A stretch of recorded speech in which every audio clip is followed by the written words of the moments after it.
Alors, bonjour à tous, j'espère que vous allez bien. Aujourd'hui, une vidéo où je vais répondre aux questions des abonnés. On va commencer par la question d'Audrey, qui a écrit sa question sous ma vidéo qui parle de la sidération traumatique. Comment le cerveau réagit quand il subit un traumatisme. Et donc Audrey me dit « Bonjour, merci pour cette vidéo. Elle met enfin des mots sur ce que vit mon fils depuis la naissance. Il a 12 ans. Comment agir quand il s'agit d'un traumatisme vécu au 6e mois de grossesse et un état de sidération intra-utérin. Entre parenthèses, j'ai assisté à un accident et j'ai tenté de porter secours. La personne est décédée dans mes bras.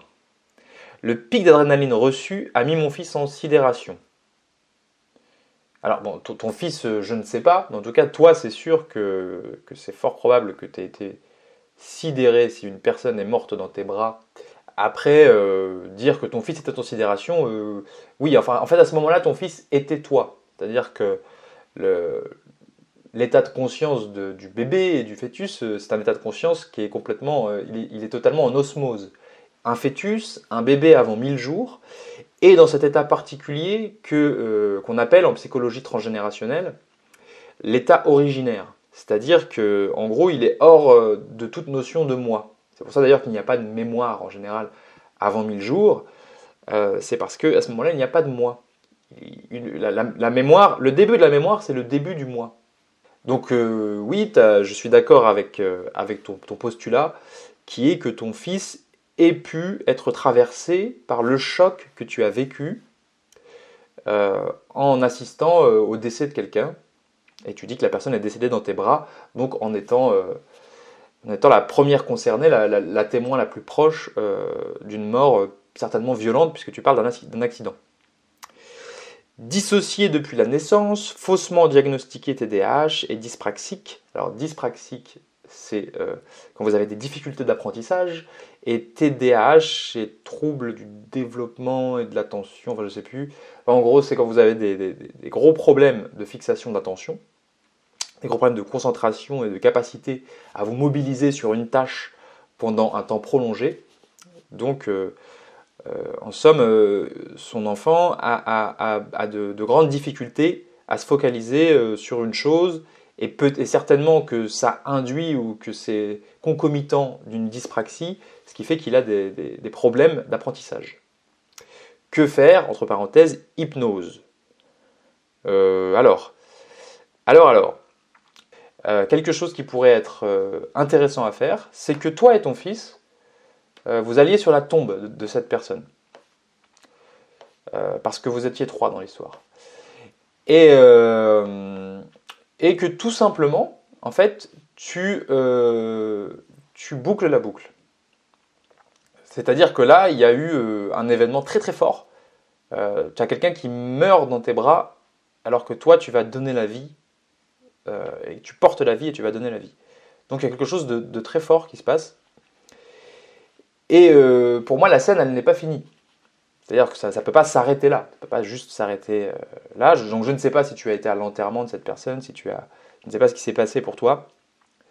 En tout cas, ça pourrait être intéressant que toi et ton fils, vous alliez sur la tombe de cette personne et que vous alliez rendre hommage à cette personne. Il y a manifestement un lien qui s'est créé entre vous. L'intensité d'un lien entre deux personnes est souvent directement concomitante de l'intensité de ce qu'ils vont vivre ensemble. Et là, tu étais enceinte, tu portais la vie et tu as tenu dans tes bras quelqu'un qui mourait. Donc en termes d'intensité, c'est assez extraordinaire. Donc il y a un lien entre vos êtres qu'il faut honorer. Donc je t'invite à aller sur la tombe de cette personne et à honorer le lien avec ton fils. Et à, je ne sais pas, moi, lui faire un cadeau, mettre une plante, enfin, voilà. Mettre des plantes devant une tombe et s'en occuper régulièrement, symboliquement, ça signifie je prends soin de la vie que tu nous laisses. Je prends soin de la vie qui existe après toi. Ça symbolise ça, le fait de déposer une plante, donc un être vivant, un être qui va croître en hommage à une personne qui est morte. Chez les Vietnamiens, quand quelqu'un décède ou quand il se passe un événement important, on libère des animaux. Donc on va acheter des poissons qu'on va libérer dans l'eau symboliquement. Donc voilà, je pense que rendre hommage à cette personne et lui présenter ton enfant, ça me paraît un acte qui peut avoir un impact positif et dans le bon sens vis-à-vis de ce que vous avez vécu. C'est-à-dire que tu l'as accompagné au moment de sa mort et que lui était aussi présent quand tu portais la vie. Et il y a eu 2 passages qui se sont entrecroisés comme ça, ce qui n'est pas du tout anodin. Donc voilà ce que je peux te conseiller comme ça. Évidemment, je te donne un conseil à partir de 3 lignes de texte que je lis comme ça. Donc je te conseille cet acte qui me semble pertinent. Voilà. Nous passons à la question suivante. Elle a été posée par Émilie. Elle l'a déposée sous ma vidéo qui parle de la dissociation traumatique. Et elle réagit notamment en fait à une anecdote que j'ai partagée par rapport à un accompagnement. J'avais amené quelqu'un que j'appellerais Georges, j'avais amené quelqu'un à se libérer d'une névrose qui l'amenait à toujours rester collé à sa mère et à être incapable de faire des projets parce qu'il avait eu un traumatisme au cours de la naissance, sa mère a failli mourir et du coup le fœtus a capté cette information et a capté l'information de si je sors de toi, si je sors, tu meurs. Et ce qui a fait que l'homme qui est devenu Georges plus tard ne pouvait pas s'éloigner de sa mère sans vivre une angoisse extraordinaire. Et en consultation, je l'ai amené à rencontrer le bébé qu'il a été pour aller contacter cette terreur, cette angoisse et cette croyance que s'il sort du ventre de sa mère, il allait la tuer. Et le fait de contacter ça l'a libéré de sa névrose qui l'empêchait de quitter maman.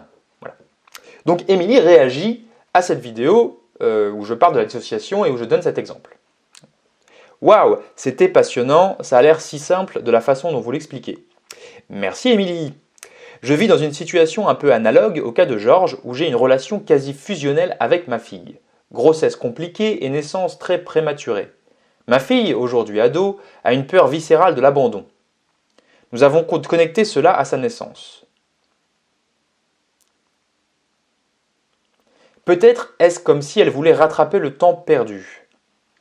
Alors non, je ne pense pas. En fait là tu projettes une intelligence d'adulte sur l'intelligence de bébé.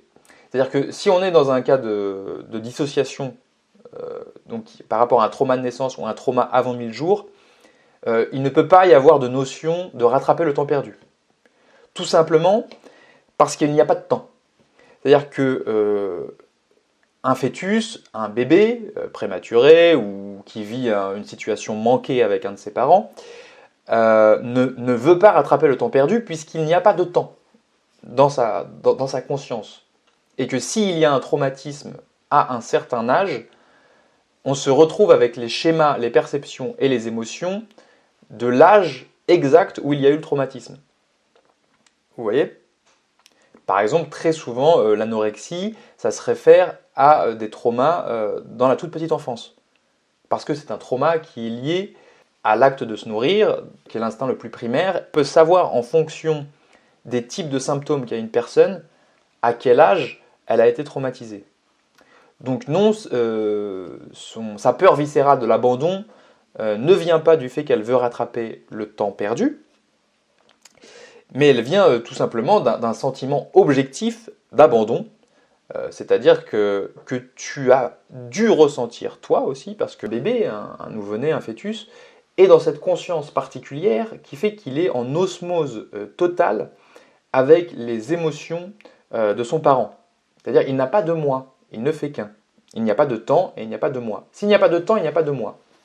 La construction du moi, elle est indissociable de la mémoire. S'il n'y a pas de mémoire, il n'y a pas de moi.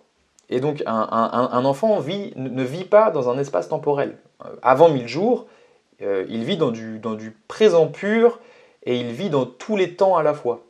Ce qui peut être un peu compliqué à comprendre, mais en tout cas l'état de conscience d'un nouveau-né ou d'un tout petit enfant est très différent d'un état de conscience adulte. cette peur viscérale de l'abandon, elle est plus à relier, à mon avis, avec ce que toi, tu as dû ressentir à ce moment-là. Et alors là, je te dis ça, c'est de l'intuition pure. Je pense aussi que c'est en lien chez vous avec du transgénérationnel. Alors tu mets, par ailleurs, elle fait des crises d'angoisse. Ok. La psychologue qui la suit a lié cela à ses problèmes respiratoires à la naissance. Donc, c'est-à-dire qu'elle a lié... Donc, en gros, tu me dis que la psychologue qui suit ta fille a relié ses problèmes respiratoires avec les crises d'angoisse. Oui, alors pour moi, en fait, c'est... Donc, en fait, elle a relié un symptôme à un symptôme. Et pour moi, les problèmes respiratoires sont eux-mêmes symptomatiques d'une difficulté à arriver à la vie, puisque les poumons, c'est le rapport à la vie. Hein. C'est le lien le plus direct que nous avons avec la vie, avec l'existence. C'est l'échange, la circulation perpétuelle de l'air. Et donc ça traduit... Donc en fait, pour moi, ces problèmes respiratoires sont directement en lien avec la façon dont elle est née et de tout ce qui s'est vécu autour de la naissance. Et ensuite, les crises d'angoisse, en fait, c'est plusieurs couches de symptômes qui ramènent à la même information. Attends, j'ai mon PC qui s'éteint. Voilà. Mais comment interroger ma fille bébé? Alors, donc je vois qu'Émilie, tu as vu que dans ma façon d'accompagner les gens, ça pouvait m'arriver de les mettre en contact avec le bébé qu'ils étaient ou le bébé. Alors là, il faut savoir que ta fille bébé, il n'y a pas besoin de l'interroger. Elle parle. En fait, elle ne fait que parler. C'est-à-dire que la peur viscérale de l'abandon que tu décris, les crises d'angoisse que tu décris, c'est bébé. C'est véritablement bébé qui s'exprime. Alors encore une fois, vu qu'on n'est pas en accompagnement et tout, je ne peux donner une analyse que sur quelques lignes de texte comme ça. Je peux néanmoins te proposer, comme j'ai proposé à Audrey, un acte qui pourrait faire bouger la structure, qui pourrait aider à élaborer, à avancer. Je te propose de prendre un drap de lit de place, donc un grand drap, d'emmailloter ta fille dedans. Donc tu me dis que ta fille est une adolescente. Donc en gros, tu demandes à ta fille de venir sur toi, comme si c'était un bébé, et tu emmaillotes avec le drap ta fille autour de toi. Donc tu vas créer un espèce de faux ventre, en gros, et tu vas emmailloter ta fille dedans, comme si tu la remettais dans ton ventre. Et je ne sais pas quel âge a ta fille, tu me dis qu'elle est adolescente. Je te propose que vous fassiez ça comme un petit rituel tous les jours. Donc par exemple, si elle a 14 ans, pendant 14 minutes, tous les jours, elle va se mettre contre toi, comme un bébé, emmaillotée. Il faut qu'elle soit un peu cachée, tu vois, donc vraiment, il faut qu'elle se soit recroquevillée sur toi, comme si c'était un bébé. Donc comme j'imagine qu'elle est beaucoup plus grosse qu'un bébé, vu qu'elle a 14 ans maintenant, donc il va falloir qu'elle soit toute recroquevillée sur toi, et puis toi, tu la prends dans tes bras, et elle est emmaillotée dans le drap, et elle va, pendant 14 minutes, enfin pendant un temps qui correspondra à son âge, donc si elle a 14 ans, 14 minutes, si elle a 13 ans, 13 minutes, etc., elle va écouter le son de ton cœur. Alors vous allez me dire, mais qu'est-ce que c'est que ce truc? Pourquoi tu me fais faire un truc pareil? Tout simplement parce que j'ai conscience de la conscience de bébé. Et quand un bébé naît très prématurément, il y a quelque chose qui disparaît pour lui, qui est absolument fondamental et qui a rythmé tout son développement nerveux pendant tout le temps où il était dans le ventre. Et c'est le son du cœur de maman. Et c'est pour ça que je te propose de faire cet acte. Donc, tous les jours, elle écoute ton cœur pendant un nombre de minutes qui correspond exactement à son âge. Et tu l'emmaillotes autour de toi, tu crées un ventre virtuel avec un drap. Et vous faites ça tous les jours pendant 21 jours, par exemple. Et voilà, et je te propose de faire ça, et ensuite tu me diras comment ça t'a bougé. Donc tu peux m'envoyer un petit mail à l'adresse mail de la chaîne YouTube, donc qui s'affiche ici. La chaîne, elle s'appelait avant We Have a Dream. Après, j'ai changé le nom de la chaîne en Simon Lucas, mais j'ai gardé l'adresse mail We Have a Dream Contact. Donc, c'était We Have a Dream en hommage à I Have a Dream de Martin Luther King. Donc voilà, si vous voulez m'envoyer un mail, vous le faites là. Donc Émilie, si tu es inspirée par ce que je te propose de faire cet acte et de me dire comment ça vous a bougé, toi et ton ado. Voilà, très belle journée. On passe à la question suivante. Question de Joachim. Bonjour, j'aurais une question. Peut-on avoir subi un traumatisme dans la toute petite enfance et l'avoir oublié? Est-il toujours judicieux de raviver cette mémoire oubliée? Bon, alors déjà, bon Joachim, il y a un truc un petit peu étrange dans ta question, c'est que tu réponds à ta première question avec la deuxième. Dans ta deuxième question, tu sous-entends que dans la première question, c'est oui. Alors, je remarque ça parce que bon, pour moi c'est signifiant, mais je ne vais pas m'étaler là-dessus, on s'en fout. Peut-on avoir subi un traumatisme dans la toute petite enfance et l'avoir oublié? Bien sûr. Et je dirais même, en fait, avant 1000 jours, en général, on les oublie tous.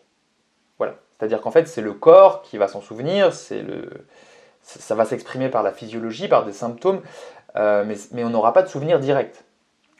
Ça peut arriver, ça peut revenir. Moi, j'ai même eu des souvenirs fétals qui sont revenus grâce à certaines pratiques de méditation. C'est possible de faire ça. Je ne suis pas le seul à l'avoir fait. Je veux dire, c'est un truc qui peut se vivre.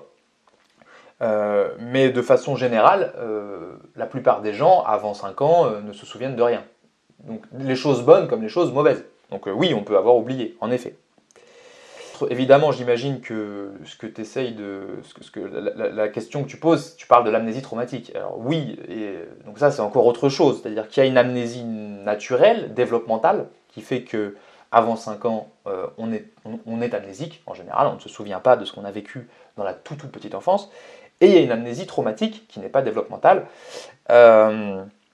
Et en effet, oui, on peut évidemment, si on vit des traumas enfants, les oublier. C'est même très courant. D'ailleurs, il y a le film d'Andrea Bescon, Les Chatouilles, cette réalisatrice que j'ai interviewée, qui raconte dans son film qu'elle avait oublié des abus qu'elle a vécu enfant et qu'elle s'en est souvenue plus tard.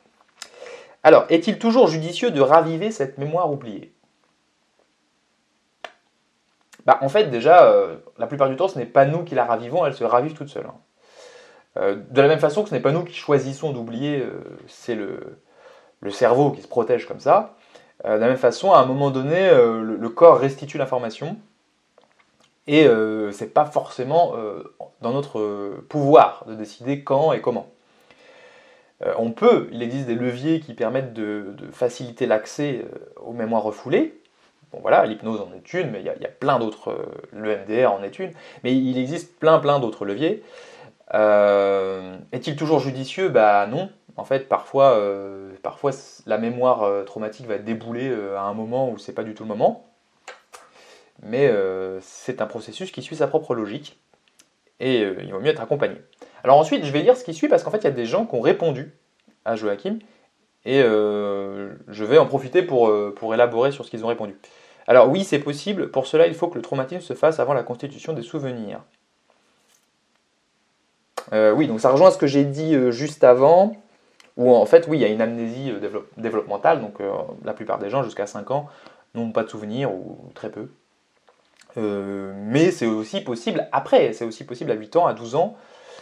L'amnésie traumatique, c'est un phénomène, c'est en gros le niveau ultime de la sidération, il y a vraiment le cortex disjoncte totalement, et il oblitère même sa capacité à engrammer les souvenirs. Donc on n'a même plus de mémoire. On a une mémoire physiologique quand même. Hein. Si vous vivez un trauma énorme à 8 ans et que ça vous coupe de toute mémoire cognitive, vous aurez quand même, au niveau physiologique, vous aurez quand même quelque chose. Hein. Il y a quelque chose en vous qui se souviendra, malgré tout.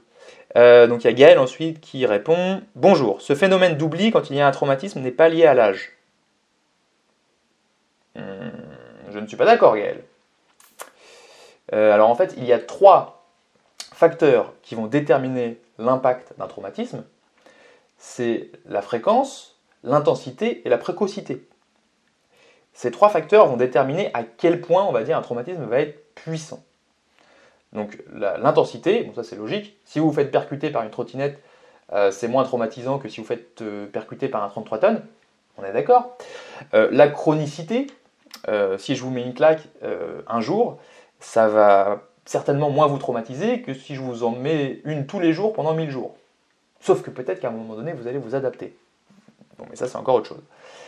Et il y a la précocité. Et la précocité, ça joue. Ça joue dans l'impact d'un traumatisme. Et plus vous êtes petit, plus vous êtes vulnérable.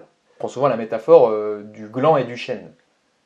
C'est très facile de briser un gland, un petit gland par terre, vous le prenez sous votre pied, vous l'écrasez, il est mort, c'est fini. C'est beaucoup plus difficile de briser un chêne. Si vous essayez de briser un chêne adulte avec votre pied, vous allez voir que c'est galère.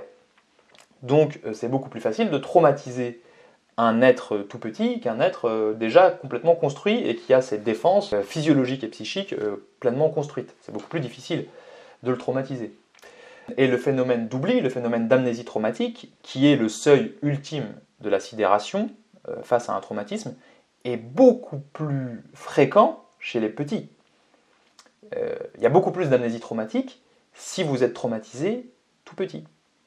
Donc non, c'est pas vrai Gaël. Le phénomène d'oubli, quand il y a un traumatisme, il est lié à l'âge.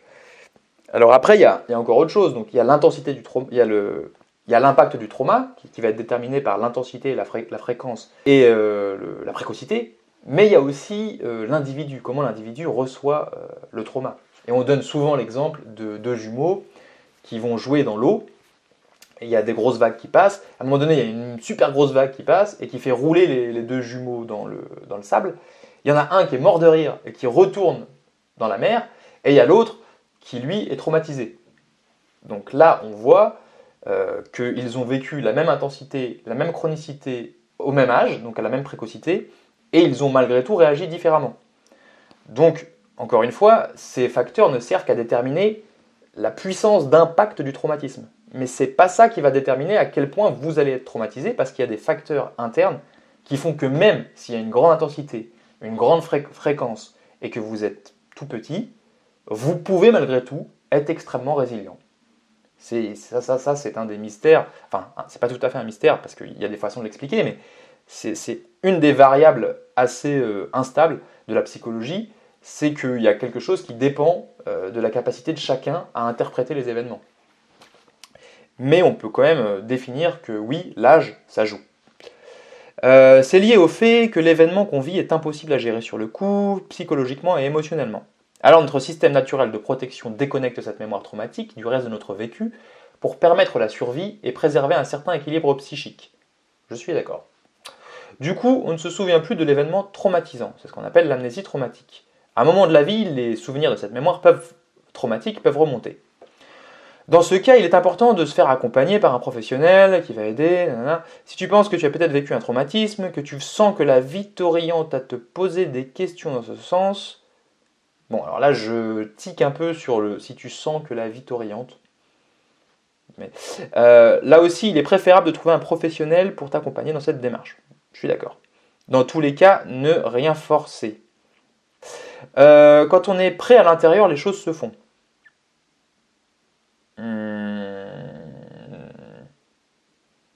Bon. Moi, ce type de phrase, je ne suis pas du tout d'accord avec. Quand on est prêt à l'intérieur, les choses se font. Bah non, en fait. Tu peux être tout à fait prêt à parler et ne jamais rencontrer le contexte pour que ça puisse se faire. Il y a des milliers de gens qui sont morts sans jamais avoir eu l'occasion dans leur vie de dire ce qu'ils avaient dans l'âme, ce qu'ils avaient dans le cœur, et d'être soulagés. Et pourtant, ils étaient prêts, hein. Mais les choses ne se sont pas faites. Pour que les choses se fassent, il faut réunir les conditions pour qu'elles se fassent. Et être prêt ne suffit pas. Il faut investiguer, il faut chercher. Et non, c'est pas magique, les choses ne se font pas d'elles-mêmes parce qu'on est prêt.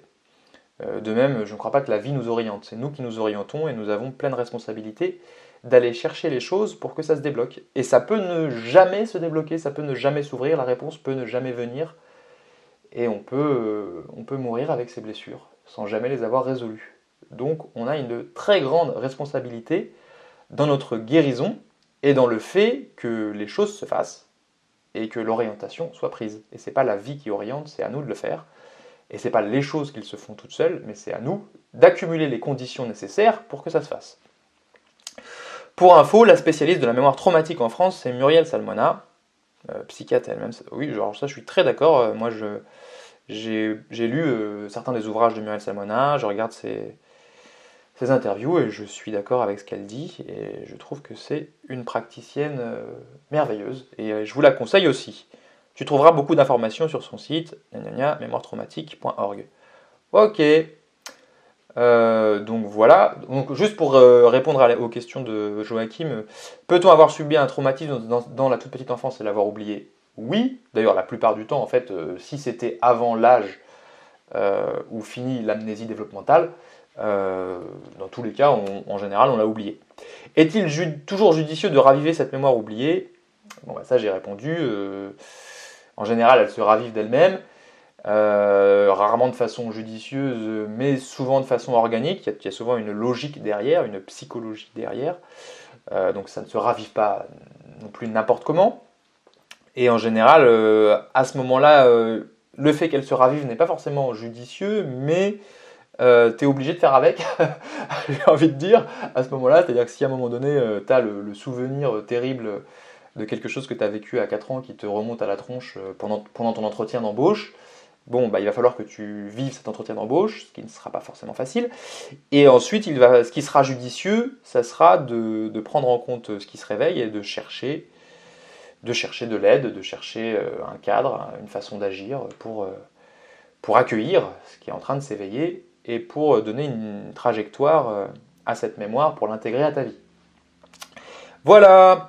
Bon, bah voilà, j'ai répondu aux différentes questions que j'avais sous mes vidéos récentes. Si vous avez des questions, des questionnements qui sont liés à la psychologie classique et à la psychologie transgénérationnelle et transpersonnelle, n'hésitez pas à me poser des questions. Plus vous serez précis, plus vous donnerez d'éléments, plus ça sera facile pour moi. Donc vous pouvez écrire vos questionnements en commentaire sous ma vidéo. Il y aura une petite probabilité que je prenne vos questions et que j'y réponde par vidéo. C'est pas obligé, hein, c'est parce qu'il faut que j'ai le temps. Et quand je fais ça, je le fais gratuitement, donc je le fais sur mon temps libre. Donc c'est pas obligé que je le fasse. Sinon, vous pouvez me demander une consultation, classique. Donc là, on se rencontre et je discute avec vous de vos problématiques. Ou je peux faire une forme de phone consultation qui là serait diffusée sur la chaîne, où je vous donne un faux nom et où vous êtes en audio, donc on ne vous voit pas. Et ça serait enregistré. Et du coup, ça c'est une autre possibilité de format de consultation que j'aimerais lancer, qui serait donc des consultations par téléphone et que je pourrais partager avec les abonnés pour qu'ils puissent voir comment je travaille et aussi peut-être se retrouver dans les différentes problématiques que les gens proposent. Donc évidemment, ça ne serait pas les mêmes conditions en fonction de si on se rencontre en one-one en visio, si on fait ça par téléphone et que du coup c'est comme un genre de phone coaching et où du coup tout le monde a accès à l'échange, mais vous êtes anonymisé et c'est par audio, donc vous êtes protégé. Voilà, donc je vous propose différents formats où je peux essayer de vous apporter des éclairages sur vos différentes problématiques. Merci d'avoir regardé cette vidéo, n'hésitez pas à laisser un pouce bleu si vous aimez mon travail, ça le valorise, ça m'aide à faire avancer ma chaîne. N'hésitez pas à laisser des commentaires, à vous abonner. Et voilà, et je vous dis à la prochaine.